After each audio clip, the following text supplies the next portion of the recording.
So the variety of Aquilegia that I'm going to sow now are Aquilegia Chrysantha. I'll show you the packet from Chiltern Seeds. As you can see there, they are a hardy perennial.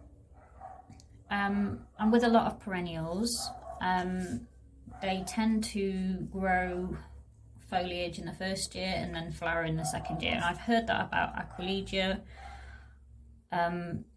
So we'll have to wait and see. I think sometimes they can if they're sown in the autumn, which is what I'm doing today. It is the 2nd of October today. So you can do a sowing of these in September, October, as well as in the spring and early summer as well. So Aquilegia Chrysantha are a really lovely yellow Aquilegia. I've never grown this variety before, so I'm really excited to see them. If you've watched a few of my videos, you might have noticed that I really love yellow flowers, so I've got high expectations of these, that I'll be happy with them. I'll show you the seeds now. So I've got the seeds out of the packet already, and I've put them in a little container so you can see, so I can hold them closely and you can hopefully get a good view and see how small they are. So they're reasonably small seeds, not the tiniest. They are perhaps not as small as Aquilegia, and definitely not as small as foxgloves. They're like dust, aren't they?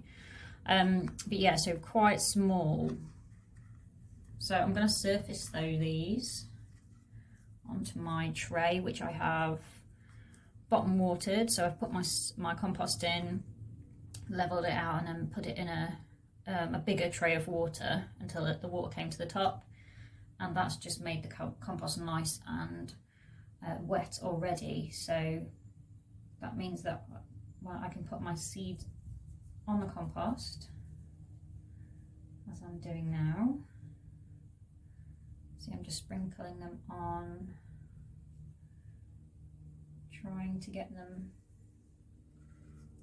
so they've got a little bit of distance between them so that they don't get any growing in clumps. It may well happen. I'm wondering if I should have sowed this. It might have been better to sow these into cell trays, and I would do that as well, but I happen to have an empty seed tray, so I'm going to go with this.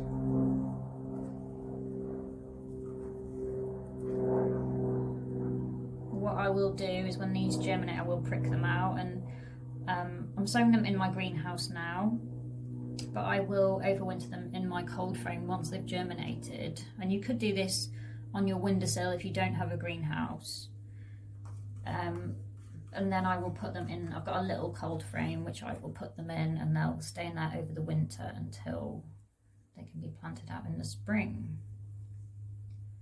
So yeah, just sprinkling them on. This is a whole packet that I'm using. So hopefully, because they're black, they're quite hard to see against the compost, so I really can't see where they are. But I've tried my best to space them out, so hopefully we'll just have to wait and see. And now I'm going to put some vermiculite on the top, and that will just help retain moisture, hopefully prevent any damping off,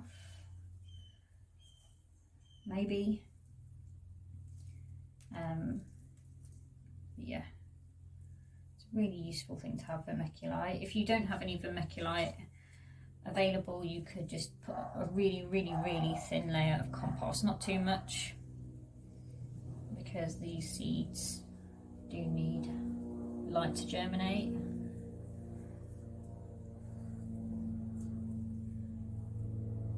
So yeah, just try and get that nice and even.